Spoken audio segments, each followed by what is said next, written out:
Hello అందరికీ నమస్తే. ఎలా ఉన్నారు? ఇవాళ మీకు మిర్చి బజ్జీ చూపిస్తాను. కామన్గా మామూలుగా మిర్చి బజ్జీ అందరికీ తెలుసు. ఇది కొంచెం వెరైటీగా ఉంటుంది, బాగుంటుంది. ఎలా చేయాలో చూద్దాం. దీనికి ఏమేమి కావాలో చెప్తాను. శనగపిండి ఒక పెద్ద బౌల్ అంతా తీసుకొని దీంట్లో కొంచెం ధనియాల పొడి, సాల్ట్, కొంచెం సోడా వేసేసి కొంచెం అల్లం ఎల్లిగడ్డ పేస్ట్ వేసి కలిపి పెట్టేసుకోండి. ఒక హాఫ్ అన్ అవర్ నానాల.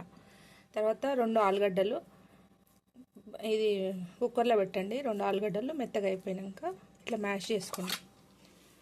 ఒక హాఫ్ కూడా కాదు, పావు మిర్చి బజ్జీ ఇట్లా కాటులు పెట్టుకొని గింజలు తీసేయండి. ఒక స్పూన్ సాల్ట్, ఒక స్పూన్ ధనియాల పొడి, కొంచెం పసుపు, కొంచెం కారం, ఒక నిమ్మకాయ, ఆనియన్. ఇప్పుడు మొత్తం ఎలా చేస్తానో చూపిస్తాను, ఆగండి.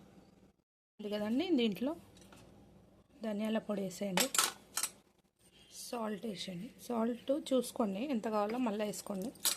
కొంచెం కారం వేసేయండి. కారం వేసి ఇది బాగా ఇట్లా మిక్స్ చేసుకోండి మొత్తం. పసుపు కూడా వేసేయండి. పసుపు కొంచెం కలర్ కోసం అనేసి పసుపు వేసేసుకోండి. బాగా మిక్స్ చేయండి దీన్ని. ఇట్లా మొత్తం బాగా మెత్తగా కలిపేసుకొని ఇప్పుడు ఈ మిర్చి ఉంది కదండి, మిర్చి లోపల స్టఫ్ చేద్దాం. ఇదిగోండి, అన్ని మిర్చిలో ఇట్లా స్టఫ్ చేసి పెట్టేసుకోండి. స్టఫ్ చేసుకొని ఇక మనం ఆయిల్ పెట్టేసుకుందాం. ఆయిల్ వేడైపోయింది. ఇప్పుడు మిర్చి బజ్జీ వేద్దాం. చూడండి, ఇట్లా ముంచేసి ఇట్లా ఈజీ. మిర్చి బజ్జీ అనేది చాలా బాగుంటుందండి. ఇది పిల్లలైనా తింటారు, ఎందుకంటే మామూలుగా పిల్లలు మిర్చి బజ్జీలు ఎక్కువ తినరు కాబట్టి ఇట్లా చేసిస్తే తింటారండి. ఆలు ఉంటుంది కాబట్టి టేస్ట్గా ఉంటుంది బాగా. ఇలా అన్నీ వేసేసుకోండి ఒక్కొక్కటి. చూడండి, ఇట్లా గోల్డెన్ కలర్ వస్తున్నాయి. ఇంకా గోల్డెన్ కలర్ రావాలి. వచ్చినప్పుడు తీసేద్దాము. కొంచెం ఇవి ఎట్లా అంటే నార్మల్గా మనం మిర్చి బజ్జీ చేసుకుంటాం, కానీ దానికంటే కొంచెం డిఫరెంట్ ఉంటుంది. ఇది ఏంటంటే మనం ఆలు మసాలా ఇది పెట్టినాం కాబట్టి డిఫరెంట్ ఉంటుంది, టేస్టీ కూడా ఉంటుంది, కొంచెం వెరైటీగా ఉంటుంది. పిల్లలు కూడా తింటారు. చాలా మటుకు పిల్లలు మిర్చి బజ్జీ తినరు, వేరే వెంట తింటారు కానీ మిర్చి బజ్జీ తినరు. ఇట్లా చేసి పెట్టండి, బాగా తింటారు. చాలా బాగుంటాయి. ఆల్రెడీ నేను చేశాను చాలాసార్లు, బాగుంది. పిల్లలు కూడా తిన్నారు. ఏం పెద్ద పని ఏమి ఉండదండి, ఈజీయే, చేయొచ్చు. వచ్చే వరకు మంచిగా సాయంత్రం టైం టీ పెట్టుకొని టీతో పాటు ఇట్లా స్నాక్స్ బజ్జీలు చేసుకోండి, బాగుంటుంది. ఎవరైనా వచ్చినా అని ఇట్లా చేస్తే డిఫరెంట్ ఉన్నాయి బజ్జీలు అంటారు. చాలా బాగుంటాయి. టేస్ట్ చేసి చెప్పండి నాకు. చాలా బాగుంటాయి. లైక్ చేయట్లేదు వీడియోస్, లైక్ చేయండి అందరూ. ఆ వీడియో నచ్చితే లైక్ చేయండి.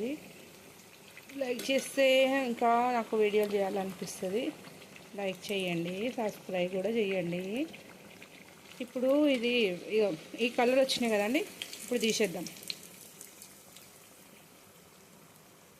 తీసేసి ప్లేట్లోకి వేసేసుకుందాం. రెడీ అయినాక ఇట్లా అన్నీ కొంచెం మధ్యలో ఇట్లా కట్ చేసుకొని ఆనియన్స్ వేసేయండి. అన్నిటికీ ఆనియన్స్ వేసి ఇట్లా నిమ్మకాయ పిండేసేయండి. అన్నిటిపైన నిమ్మకాయ పిండితే కొంచెం టేస్ట్ ఉంటుంది, బాగుంటుంది. ఇదిగోండి, రెడీ అయిపోయింది. టేస్ట్ ఎలా ఉందో చూద్దామా. వేడి వేడి బజ్జీలు గ్రీన్ సాస్తో